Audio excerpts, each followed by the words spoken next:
ውድ የአዲስ ሕይወት ተከታታዮች በጤና ላይ ትኩረቱን የሚያደርገው ሳምንታዊ ዝግጅታችን ተጀምሯል። በዛሬው ፕሮግራማችን የስኳር ህመም እንዲሁም አመጋገብ ላይ ትኩረቱን ያደርጋል። አብራችሁን ቆዩ። እሺ፣ ስሜ ዶክተር ብሩክ አለማየሁ እባላለሁ። የውስጥ ደዌ ስፔሻሊስት ሐኪም ነኝ። በተጨማሪም የስኳርና የሆርሞን ህክምና ሰብ ስፔሻሊስት ሐኪም ነኝ። እንግዲህ የአዋቂዎች ስኳር የሚለው አጠራር በራሱ ትንሽ አሳሳችነት አለው። በህክምና አሁን አይነት 2 ስኳር ብለን ነው የምንጠራው። ለምንድነው የአዋቂዎች ስኳር ማንለው የሚለውን ወደፊት ቀጣዩ ላይ እንነጋገርበታለን። አይነት 2 ስኳር እንግዲህ ሲምፕል የስኳር የመጨመር ችግር ሳይሆን አጠቃላይ የማቃጠል ስርዓታችን እና የደም ስር ስርዓታችን የመናጋት አይነት በሽታ ነው። ታዋቂውና የሚታወቀው ብዙ ሰው የሚያውቀው መገለጫው የስኳር መጨመር ነው። የስኳር መጨመር የሚመጣባቸው በርካታ የሆኑ መንገዶች አሉት። ነገር ግን በተለይ 2ቱ በጣም አስፈላጊ ናቸው ብለን የምናስባቸው መንገዶች የመጀመሪያው ይሄ ኢንሱሊን ሬዚስታንስ የምንለው አለ። ሁለተኛ ደግሞ ኢንሱሊን ፕሮዳክሽን ወይ ደግሞ ቆሽታችን የሚያመርተው የኢንሱሊን መጠን የሚቀንስበት ነገር አለ። የሁለቱ ሂደት ደማችን ውስጥ ስኳር እንዲከማች ስኳር እንዲጨምር ያደርጋል። ነገር ግን ጉዳዩ የስኳር መጨመር ብቻ አይደለም። አይነት 2 ስኳር አይነት 1 ስኳር ስንል ጉዳዩን ስለ ስኳር ብቻ ያደርገዋል። ነገር ግን በስኳር ውስጥ በርካታ ሌሎች ሂደቶች እንደሚከናወኑ ብዙ ጊዜ ልብ አይባልም። በተለይ የቅባት ስርጭት መዛባቶች፣ የደም ስር ችግሮች፣ የደም ስር ግድግዳ መቆጣቶች፣ የደም የመርጋት ዝንባሌዎች ሁሉ በዛ ውስጥ የሚካተቱበት ከስሙ ጀምሮ አሳሳች የሆነ ከስሙ ጀምሮ አወዛጋቢ የሆነ ነገር ግን ከስኳር መጨመር በላይ ብዙ መገለጫዎችና ብዙ አደጋዎችን የያዘ የስኳር አይነት ነው። አጠራሩም አይነት 2 ስኳር በሽታ ብለን ነው የምንጠራው። ስለዚህ አይነት 2 ስኳር እንግዲህ መጀመሪያ ከ45 ዓመት በላይ ያሉ ታካሚዎችን በብዛት ያጠቃል ብለን የምናስበው አይነት የስኳር አይነት ነበረ። በኋላ ላይ ግን 30 ዓመት ደግሞ ተብሎ ከ30 ዓመት በታች የሆኑትን እንደ አይነት 1 ከ30 ዓመት በላይ የሆኑትን እንደ አይነት 2 ይወሰድ ነበረ። አሁን ላይ ግን የእድሜ ከቶፍ የሚባል ነገር የለም። ምክንያቱም የአኗኗር ዘይቤ ለውጦች፣ የአመጋገብ ለውጦች፣ የውፍረት ነገር እየጨመረ ሲመጣ ከ30 ዓመት በታች የሆኑም ሰዎች በስኳር የመያዝ የመጋለጥ እድላቸው እየጨመረ መጥቷል። አሁን ላይ ኢቭን ቲኔጅ እድሜ ላይ አዶለሰንት፣ እነዚህ የጉርምስና እድሜዎች ላይ ራሱ አይነት 2 ስኳር እየታየ የመጣበት ስለሆነ እድሜ ከዚህ በላይ ከዚህ በታች የሚለው ነገር ብዙ አፕሊኬብል አይደለም። ለአይነት 1 ስኳርም ይሄ አፕላይ ያደርጋል። አይነት 1 ስኳር በፊት የልጆች ስኳር ተብሎ ይታሰባል። ነገር ግን አይነት 1 ስኳር ከ30 ዓመት በላይ በሆኑም ሰዎች ላይ ሊከሰት የሚችል መሆኑ መታወቅ አለበት። ነገር ግን አንድን ሰው ለአይነት 2 ስኳር የሚያጋልጠው ምንድን ነው?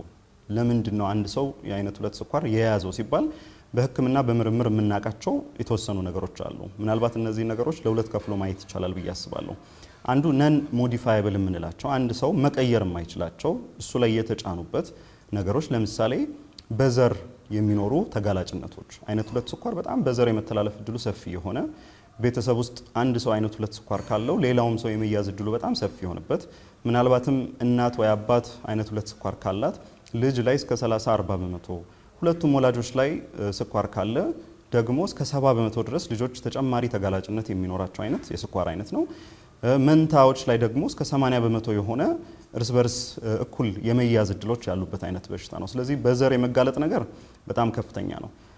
ሌላውና በጣም አስፈላጊው እድሜ ነው። እንግዲህ እድሜ እኛ የምንቆጣጠረው ነገር አይደለም። እድሜያችን ሲጨምር ሰውነታችን ውስጥ ያለው የማቃጠል ስርዓት በጣም የመጣበብ ነገር ውስጥ ይገባል። የቆሽት ኢንሱሊን አመንጪ ሴሎች በቁጥር እያነሱ ይመጣል። ሰውነታችን ሴሎቹን የመጠገን ነገሩ እየቀነሰ ይመጣል። ይሄ ኦክሲዴቲቭ ስትረስ የሚባል እነዚህ መርዛማ ንጥረ ነገሮች የመፈጠር የመከማቸት እድላቸው ስለሚጨምር ስኳር የመጨመር ስኳር የመፈጠር ሌሎችም የማቃጠል ስርዓት መዛባቶች የመከሰት እድላቸው ከእድሜ ጋር ይጨምራል። የመጨረሻውና ምናልባትም ብዙ ጊዜ የማይወራው ኢዝ አንድ ሰው ጽንስ እያለ የሚጀምሩ ተጋላጭነቶች አሉ። በተለይም ማተርናል ማልኒውትሪሽን የምንለው እናት ነፍሰ ጡር እያለች ያላት አመጋገብ በቂ ካልሆነ የጎደለ ከሆነ ጽንሱ እንደ ጽንስ በሚያድግበት ጊዜ የቆሽት እድገቱ እንዲሁም ደግሞ የሜታቦሊክ ሲስተሙ የማቃጠል ስርዓት እድገቱ በቂ አይሆንም። በጣም የተጣበበ ይሆንና ልጆች ሲያድጉ አዋቂ ሲሆኑ በቀላሉ በስኳር በውፍረት የመያዝ እድላቸውን ይጨምራል። ሌላው የእርግዝና ስኳር ያላቸው እናቶች የሚወልዷቸው ልጆች ለስኳር ያላቸው ተጋላጭነት ይጀምራል። ምክንያቱም በልጅነት በጽንስ ውስጥ አንድ ሰው ጽንስ ሆኖ ያለው የስኳር ተጋላጭነት ለስኳር ስለሚያጋልጠው እነዚህ ነገሮች ብዙ የማይወሩ ስለሆኑ ነው አስቀድሜ ያልኳቸው። ሞዲፋየብል አይደሉም፣ እኛ የምንቀይራቸው ነገሮች አይደሉም። በጣም ብዙ የምናውቃቸውና የሚወሩት ግን ሞዲፋየብል የሆኑ በእኛ ምክንያት በአኗኗር ዘይቤያችን ምክንያት የሚመጡት ናቸው። አንዱና በጣም መታወቅ ያለበት ይሄ ክሮኒክ ካሎሪ ሰርፕለስ የምንለው ከልክ በላይ መመገብ ሰውነታችን ከሚያስፈልገው በላይ ለረጅም ጊዜ በተከታታይ የምናደርገው አመጋገብ ለሰውነታችን ኢንሱሊን ሬዚስታንስ ያጋልጣል። ምክንያቱም ሁሉ ጊዜ ሰውነታችን ያንን ምግብ ለማስተናገድ ኢንሱሊን እየረጨ የኢንሱሊን ሪሴፕተሮች እየደከሙ ይመጣሉ። ስለዚህ ኢንሱሊን ሬዚስታንስ ወይ ደግሞ የኢንሱሊን አይሰሜነት እየጨመረ ይመጣል። ከክሮኒክ ካሎሪ ሰርፕለስ ካልኩት አብዝቶ ከመመገብ በላይ ደግሞ የምግብ አይነቶችን ማተር ያደርጋሉ። በተለይም በጣም የተቀነባበሩ አልትራ ፕሮሰስድ የሆኑ ምግቦች፣ ስኳርነት የበዛባቸው፣ ፍሩክቶስ የበዛባቸው ምግቦች፣ እነዚህ በጣም ሲምፕል የሆኑ ሹገሮች እንደ ፉርኖ ዱቄት ያሉ በቀላሉ ስኳርን መጨመር የሚችሉ አይነት በፋብሪካ የሚመረቱ ምርቶች፣ ሳቹሬትድ ፋት የምንላቸውን በቀይ ስጋ ውስጥ በቂቤ ውስጥ በጣም በተጠበሱ ምግቦች ውስጥ የምናገኛቸው ነገሮችና ሌሎችም አመጋገባችን ውስጥ በዘመናት ሂደት በአመታት ሂደት ያካተትናቸው ነገሮች ትልቅ አጋላጭነት አላቸው ማለት እንችላለን። ሁለተኛው ውፍረት ነው። በአመጋገብም መጣ ያላመጋገብም መጣ ውፍረት ለስኳር ተጋላጭነታችንን የሚጨምር ነገር ነው። አካላዊ እንቅስቃሴን አለማድረግ እንግዲህ ብዙ ሰው ቢሮ ላይ ያሳልፋል። ከቢሮም ሲወጣ በመኪና ነው የሚሄደው። አብዛኛውን ጊዜያችንን ቁጭ ብለን ነው የምናሳልፈው። ሶ ይሄ ሴደንተሪ ላይፍ ስታይል የምንለው ቁጭ ያለ አይነት አኗኗር ዘይቤ፣ አካላዊ እንቅስቃሴ፣ መራመድ፣ ስፖርት የሌለው አይነት የአኗኗር ዘይቤ ለስኳር ያለውን ተጋላጭነት በጣም የሚጨምር ነገር ነው። ክሮኒክ ስትረስ፣ ሳይኮሎጂካል የሆኑ ውጥረቶች፣ ለረጅም ጊዜ የሚቆዩ የእንቅልፍ ማጣቶች ሁሉ ለስኳር ሊያጋልጡ እንደሚችሉ በርካታ የሆኑ ጥናቶች አሳይተዋል። ሶ ሞር በአኗኗር ዘይቤያችን ያሉት ነገሮች እነዚህ ናቸው እንላለን። ሌሎች የሚጠረጠሩ ከአንዳንድ ኬሚካሎች ጋር ተያይዘው የሚጠረጠሩ ነገሮች አሉ። ነገር ግን በግልጽነት የተቀመጡት እነዚህ ናቸው ማለት እችላለሁ።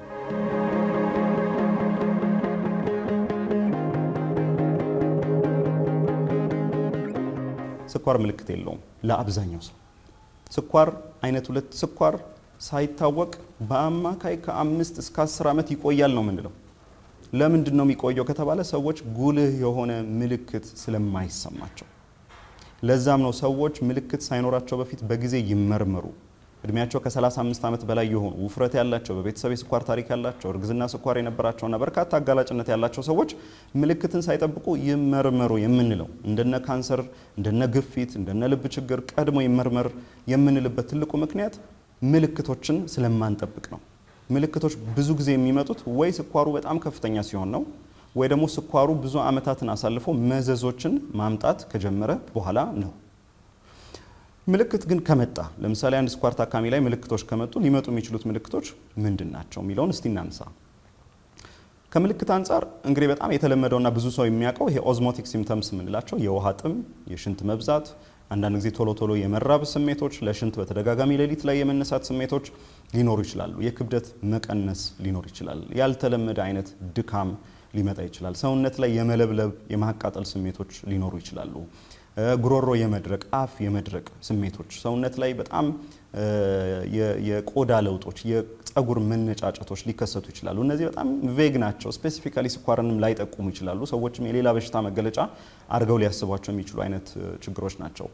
ቀጥሎ ግን በተለይ ከመዘዞች ጋር ደግሞ ተያይዘው ሰዎች ብዙ ጊዜ ሲመጡ ኦሬዲ ስኳሩ እንዳለ ሳያውቁ ኦሬዲ መዘዝ ይዞ የሚያመጣው አይነት ስኳር አለ። ማለትም ወይ አይናቸው ከተጎዳ በኋላ እይታ ደክሞ፣ እይታ ብዥ ብሎ፣ አይናቸው ውስጥ ደም ደምቶ፣ አይን አብጦ የሚመጣባቸው፣ እግር ቆስሎ፣ የእግር መጥቆር ተከስቶ፣ እንደ ጋንግሪን አይነት ነገሮች ተከስተው፣ ድንገተኛ የልብ አደጋዎች ተከስተው፣ የልብ ድካም የምንለው ነገር ተከስቶ፣ የነርቭ ጉዳቶችን ተከትሎ እግር ላይ እጅ ላይ የማቃጠል የመደንዘዝ ስሜቶች መጥተው ሰዎች ይመጣሉ። አንዳንድ ጊዜ ስትሮክ የሚባል ነገር ሰውነትን ፓራላይዝ የሚያደርግ የሚያሰንፍ፣ ባላንስን የሚያሳጣ አይነት ነገሮች ይዞ ሊመጣ ይችላል። እነዚህ በጣም ከዘገየ በኋላ የሚመጡ ነገሮች ናቸው። ሰዎች የመጀመሪያ ጊዜን ሳይጠቀሙ ሲቀሩ፣ ቅድም እንዳልኩት ምልክት ስለሌላቸው፣ ሕክምና የሚሄዱበት ሪዝን ስለሌላቸው፣ ስለማይመረመሩ የመጀመሪያው 5-10 ዓመት በጣም ክሪቲካል የምንለው ጊዜ ነው። ለስኳር ሕክምና በጣም ቁልፉ ጊዜ የመጀመሪያው 5 ዓመት ላይ የሚደረገው ሕክምና ረጅም ጊዜ ጠቀሜታ አለው። ነገር ግን ሰዎች ምልክት ስለሌላቸው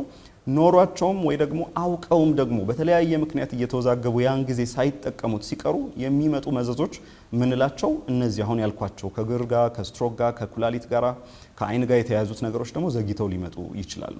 እነዚህ ነገሮች መጡ ማለት ትልልቆቹ ጉዳቶች ደርሰዋል ማለት ነው። ስለዚህ የበለጠ ጉዳት እንዳይደርስ የምናክምበት ነው። ትልቁ መልእክት ግን ምልክት አትጠብቁ፣ ዝም ብላችሁ ተመርመሩ። ከ35 ዓመት በላይ የሆነ የትኛውም አዋቂ ስኳሩን ከ1 እስከ 3 ዓመት ባለው ጊዜ ውስጥ መመርመር አለበት።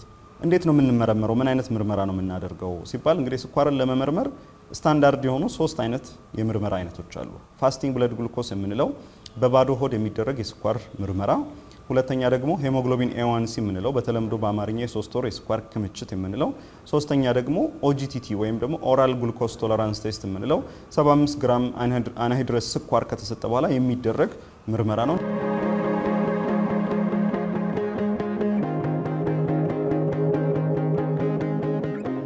መቼም አንድ ሰው ላይ በሽታ አለብህ ማለት በጣም ከባድ ድምዳሜ ነው። ቀላል አይደለም እንደ ሐኪምም አንድን ሰው አለብህ ስንል። ሁለተኛ ነገር ደግሞ ላቦራቶሪዎች የትኛውም ስታንዳርዳይዝ ላቦራቶሪ ሁልጊዜ ማርጂን ኦፍ ኤረር አለ፣ ፕላስ ኦር ማይነስ የምንላቸው ነገሮች አሉ። ስለዚህ በላቦራቶሪ ላይ ብቻ ዲፔንድ አድርገን በአንድ ቁጥር አንድን ነገር አለብህ የለብህም ብሎ መደምደም በጣም አሳሳች የሆነ ነገር ነው። ስለዚህ ሐኪሙ ጥሩ የሆነና የሚተማመንበትን ነገር ማግኘት ካልቻለ በአንድ ምርመራ መደገሙ ጥቅሙ በዋነኝነት ለታካሚው ነው እንጂ ለሐኪሙ የሚሰጠው ጥቅም የለም። ምናልባት ሌሎች ነገሮች ሊታሰቡ እንደሚችሉ አውቃለሁ፣ ግን አብዛኛውን ጊዜ ምርመራዎች እንዲደገሙ የሚፈለግበት ዋናው ምክንያት ሐኪሙ ለውሳኔ ኮንፊደንት እርግጠኛ ሆኖ ሕክምና እንዲሰጥ ውሳኔ እንዲሰጥ የሚያደርግ ነገር ለማግኘት በሚያደርግበት ጥረት የሚመጡ ናቸውና ታካሚዎች ታግሰው መደረግ ይችላል። እንግዲህ የመጀመሪያው የስኳር መድኃኒት የምንለው ኢንሱሊን ነው።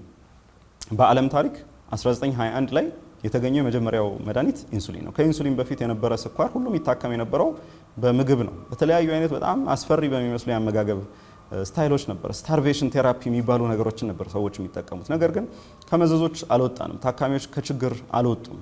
ኢንሱሊን ከተገኘ በኋላ ኢንሱሊን ተከትሎ ደግሞ በ1940ዎቹ ሜትፎርሚን የሚባሉ መድኃኒቶች ከዛም በኋላ ብዙ መድኃኒቶች ወደ ሕክምና ስርዓታችን ገቡ። ስኳርን መቆጣጠር ተቻለ። ስኳርን ከተቆጣጠርን በኋላ ብዙ መዘዞችን መከላከል ቻለ። ነገር ግን ስኳርንም ተቆጣጥረን መዘዞች ሲመጡ አንዳንድ ታካሚዎች ላይ ይታይ ነበር። ስለዚህ ምንድነው ያ ጋፕ? ምንድነው ስኳርን ከተቆጣጠርን ለምንድነው መዘዞች የሚመጡት የሚሉትን ባለፉት 10 20 30 ዓመታት በርካታ ጥናቶች ይደረጋሉ። ስለዚህ የስኳር ጉዳይ ስኳርን ብቻ የመቆጣጠር ጉዳይ እንዳልሆነ አሁን ገብቶናል። ስለዚህ ብዙ ባለሙያ ብዙ የስነ ምግብም የሕክምና ባለሙያም ብዙ ታካሚም ጉዳዩን የስኳርና የስኳር ብቻ ያደርገዋል። መጀመሪያም ስለ ስኳር ዴፊኒሽን ስናወራ ጉዳዩ የስኳር ብቻ አይደለም፣ ሂደቱ ሌላ ነው ያልኩበት ትልቁ ምክንያት ይሄ ነው። ስለዚህ የስኳር መቆጣጠር ኖሮ ሰዎች ልባቸውን ሊታመሙ ይችላሉ። ኤዋንሲያቸው ስኳራቸው ጥሩ መስሎ መዘዞች ሊመጡ ይችላሉ። ምክንያቱም ስኳር ምልክት ነው እንጂ የስኳር መስተካከል የበሽታው መስተካከል ማሳያ ስላልሆነ። አሁን በ21ኛው ክፍለ ዘመን ስኳርን የምናክመው ምን ነገሮችን ለማሳካት ነው ሲባል 3 ነገሮችን አሁን አይ ቲንክ ጨምቆ ማስቀመጥ ይቻላል ብዬ አስባለሁ። አንዱና በጣም ትልቁ ነገር ካርዲዮ ሬናል ሜታቦሊክ ኦፕቲማይዜሽን እንለዋለን። ያ ማለት ነው ልብን፣ ደም ስርን፣ ኩላሊትን የማቃጠል ስርዓትን የመቆጣጠር የማረጋጋት ጉዳት እንዳይመጣ የመከላከል ሕክምና ማለት ነው። ሶስተኛው የክብደት ቁጥጥር ነው፣ የውፍረት ቁጥጥር ነው። 3ቱ ነገሮች በጣም ትልቅ ሚና ያላቸው ነገሮች ናቸው። ስለዚህ አንድ ሰው እንዳለበት ሁኔታ የሚያስፈልገው የሕክምና አይነት የተለያየ ሊሆን ይችላል። ስለዚህ የስኳር ሕክምና ውስጥ ትልቁ የሚጠቀሰው በዘመናዊ ሕክምናም ትልቅ ቦታ አለው ብለን የምናስበው የስነ ምግብ ሕክምና ነው። ሁለተኛው ነገር የመድኃኒት ሕክምና ነው። የመድኃኒት ሕክምና ስኳርን ለማውረድ ለማስተካከል የሚፈለጉ የምንጠቀማቸው መድኃኒቶች ናቸው። ለሁሉም ሰው አንድ አይነት መድኃኒት መጠቀም አንችልም። እንዳለው የስኳር ክምችት መጠን የስኳር መድኃኒት ሕክምና እና የምግብ ሕክምና ጎን ለጎን አብረው የሚሄዱ ሕክምናዎች ናቸው እንጂ እርስ በርስ የሚሽቀዳደሙ እርስ በርስ የሚወዳደሩ ሕክምናዎች አይደሉም።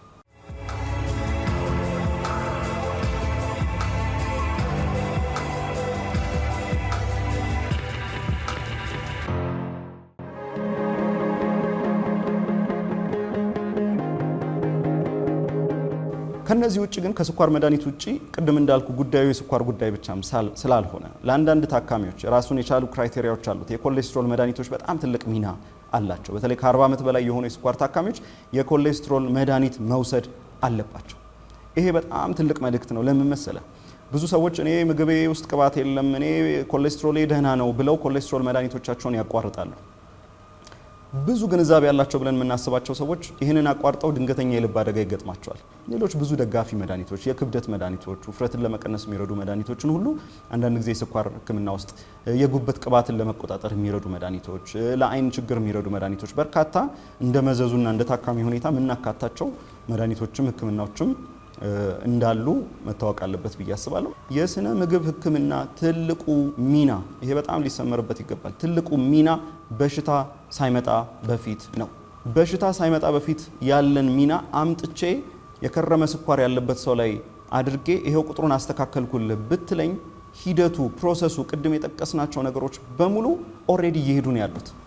የቁጥር መሻሻል ነው እንጂ የሂደት መሻሻልን አታሳካም። ይሄ ነገር ቅድም እንዳልኩት የመጀመሪያዎቹ 5 ዓመታት ለስኳር ህክምና በጣም ቁልፍ ጊዜያቶች ናቸው። እንዲያውም ሰዎች በሽታውን ሳያውቁት ለረጅም ጊዜ ያሳልፋሉ። ካወቁ በኋላ ደግሞ ተዘናግተው ህክምና ሳይወስዱ ያሳልፋሉ።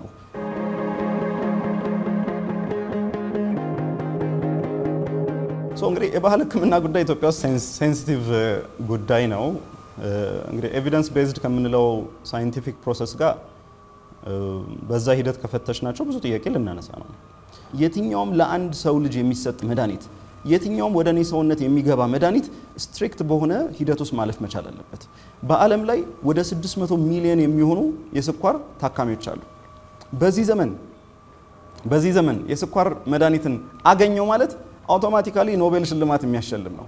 ኢንሱሊን ያገኘ በስኳር ህክምና ውስጥ በርካታ ነገሮች ባይዘው ባለፉት 100 ዓመታት ውስጥ ብዙ የኖቤል ሽልማቶች ከስኳር ህመም ጋር የተገናኙ ናቸው። እንኳን ስኳርን አጠፋለሁ ባይነት በደቂቃ ውስጥ ስኳርን አጠፋለሁ የሚሉ ሰዎች አሉ። በደቂቃዎች ውስጥ ኢትዮጵያ ውስጥ እነዚህ ሰዎች ምን አይነት ፈጣጣነት፣ ምን አይነት አይናውጣነት ነው፣ ምን አይነት ድፍረት ነው? ድፍረት የሚመጣው ከእውቀት ማነስ ነው። ድፍረት የሚመጣው ሌሎች ኦልቴሪየር ሞቲቮች ሲኖሩ ነው። እና ስለዚህ የባህል ህክምናም ቢሆን ከሳይንሳዊ የሆነው ነገር ጋር መምጣት አለበት። ይሄ ድሮ ፕሮፌሰር አክሊሉ ለማ እንዳገኟቸው አይነት የቢልሃርዚያ መድኃኒቶች ኢትዮጵያንም እንደ ሀገር የሚያስጠራ ለብዙ ሰዎችም መፍትሄ ሊሰጥ የሚችል ነገር እንደሆነ መታሰብ አለበት። ነገር ግን አብዛኞቹ የሚወሩት ነገሮች ውሸት ናቸው። እንደ ፕሮፌሽናል ሶሳይቲ አድቮኬት ማድረግ ነው የሚቻለው፣ ስልጣን የለንም። እንደ ባለሙያ አሁን እኛ እንደምናደርገው አሁን እዚህም ዛሬ እንደምናደርገው አድቮኬት ማድረግ ነው፣ ግንዛቤን ለመፍጠር መሞከር ነው። ማህበረሰቡም ፖዚሽን ላይ ያሉትም ሰዎች እንዲነቁ መጮህ ነው የምንችለው። ፖዚሽን ላይ ስልጣን ላይ ያሉ ሰዎች ደግሞ ሬጉላተሪ የሆኑ ነገሮችን መስራት፣ ህጎችን ማውጣት። ለምሳሌ አሁን በቅርብ የፔሸንት ቴስቲሞኒዎች እንዳይቀርቡ ተብሎ ብዙ የማስታወቂያ ህጎች ለጤና ተቋማት ወጥተዋል። እነዚህ ነገሮች በአግባቡ መተግበር መቻል አለባቸው። እነዚህ ህጎች መውጣታቸውን በጣም ጠቃሚ ነው ብዬ አስባለሁ። እነዚህ ህጎች ለምሳሌ አሁን በኮንሰልታንሲ ስም የሚደረጉ ስራዎችን ሪሊ እንደ ጤና ተቋም ቁጥጥር ውስጥ ይከታሉ ወይ አይከቱም ወይ የሚል ብዙ ጥያቄ ይፈጥርብኛል። ነገር ግን የአንድ ሰው ጤና ላይ የሚሰራን የትኛውንም አይነት ተቋም በቅርበት የመከታተልና የመቆጣጠር ስልጣንና ኃላፊነት ያለው እንግዲህ የኢትዮጵያ የምግብና መድኃኒት ቁጥጥር ባለስልጣን ነው ብዬ አስባለሁ። ጤና ጥበቃ ሚኒስቴር ደግሞ በውስጡ ይህንን የሚሰሩ በርካታ ዳይሬክተሬቶች እንዳሉ እናውቃለን። ጠንካራ ስራ ሊሰራ ይገባል። ጤና ጥበቃ ሚኒስቴር መጥቶ ባለሙያዎችን ማማከር አለበት። ምንድነው እይታው፣ ሳይንሱ ምንድነው የሚለው፣ ይሄ ነገር ምንድነው መደረግ ያለበት የሚለውን ማማከር አለበት። ሁላችንም ያንን ለማገዝ ፈቃደኛ እንደሆንን እርግጠኛ ነኝ። ተነሳሽነቱም ሁሉም ሰው ጋር አለ። ትልቅ የሆነ የቁጥጥር ስራ ሊሰራ ይገባል ብዬ አስባለሁ።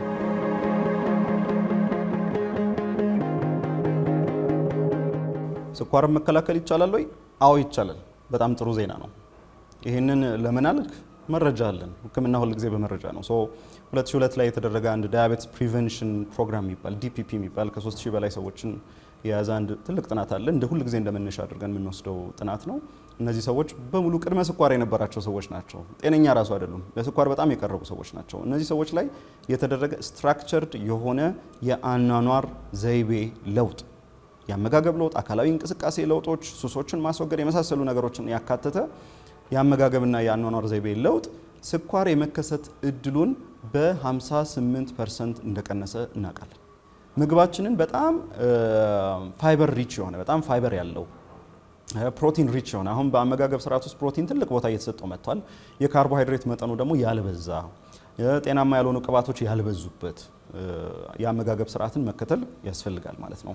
ሌላው አካላዊ እንቅስቃሴ በጣም አስፈላጊ ነው። እንግዲህ ቢያንስ በሳምንት 150 ደቂቃ ሞደሬት ኢንቴንሲቲ መካከለኛ አቅም ያለው አካላዊ እንቅስቃሴ እንደ ኤሮቢክስ እንደ ካርዲዮ ምንላቸው አይነት ነገሮች ጠቃሚ ናቸው። ይህ የግድ ጂም ገብቶ መሮጥን ላይወክል ይችላል፣ ወይ ኤሮቢክስ ውስጥ መግባት ላይሆን ይችላል። ቢያንስ ፈጣን እርምጃ ብሪስክ ዋኪንግ የሚባለው ፈጣን እያለን ከምንራመደው ጀምሮ የሚያካት ነው። ነገር ግን ያ ብቻውን አይደለም። በሳምንት ውስጥ አትሊስት 2 ጊዜ ወይ 3 ጊዜ የጡንቻ ኤክሰርሳይዝ ማድረግ ያስፈልጋል። ሌላ የተለያዩ አይነት ሱሶችን ማስወገድ አስፈላጊ ነው። አልኮልም፣ ሲጃራም፣ ሌሎችም ተጓዳኝ ነገሮችን በጣም ከአመጋገብ ከአኗኗር ዘይቤያችን በጣም ማስወገድ አስፈላጊ ነው። ውጥረት መቀነስ፣ በተቻለ መጠን ስነ ልቦናዊ ነገሮች ላይ መስራት ያስፈልጋል። ያን ለማድረግ መንፈሳዊ ነገሮችን፣ ስነ ልቦና ስፔሻሊስቶችን፣ የተለያዩ ባለሙያዎችን መጠቀም፣ እርስ በርስ መደጋገፍ፣ እርስ በርስ መመካከር፣ ውጥረት መቀነስ፣ እንቅልፍ መተኛት። ከዛ ውጪ ራሳቸውን ሁል ጊዜ በየጊዜው ቴስት ማድረግ፣ መመርመር፣ ሐኪምን ማማከር የግድ ከታመሙ በኋላ አይደለም መምጣት ያለባቸው፣ እንዲሁ መጥቶ ቼክ ማድረግ ጠቃሚ ነው ብዬ አስባለሁ። ስኳርን መከላከል ይቻላል ጥሩ የአኗኗር ዘይቤ በማድረግ።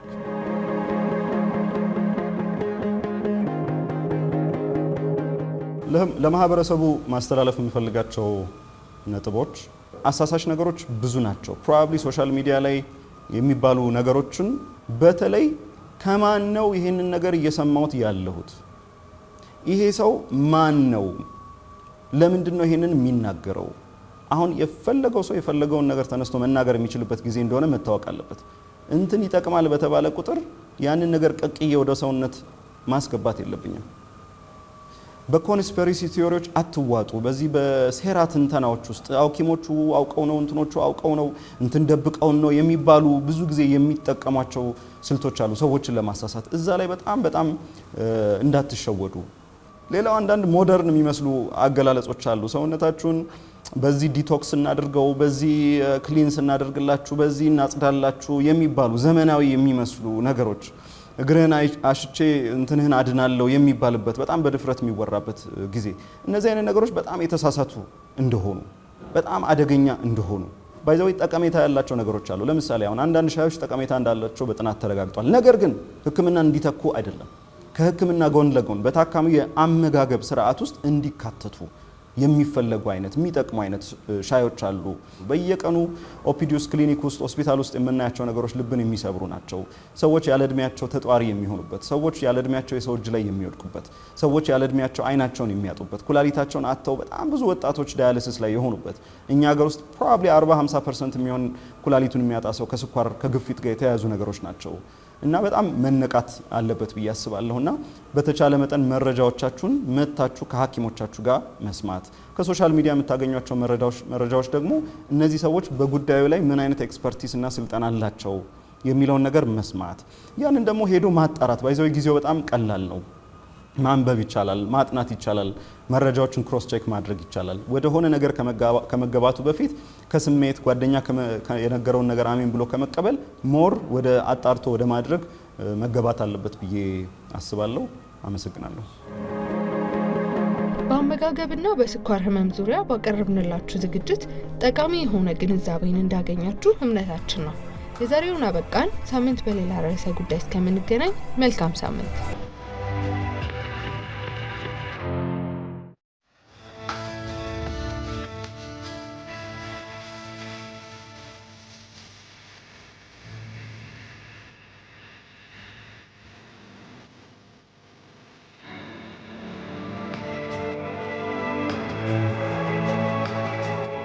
እስከ መጨረሻው ድረስ ከኛ ጋር ስለነበራችሁ እናመሰግናለን። የምናዘጋጃቸውን አዝናኝ ቪዲዮዎች ማየት ከፈለጋችሁ እዚች ጋር ጠቅ ያድርጉ። ሰብስክራይብ የሚለውን ደግሞ እዚህ ጋር ጠቅ ማድረግ እንዳትረሱ። በቀጣይ ቪዲዮ እንገናኝ።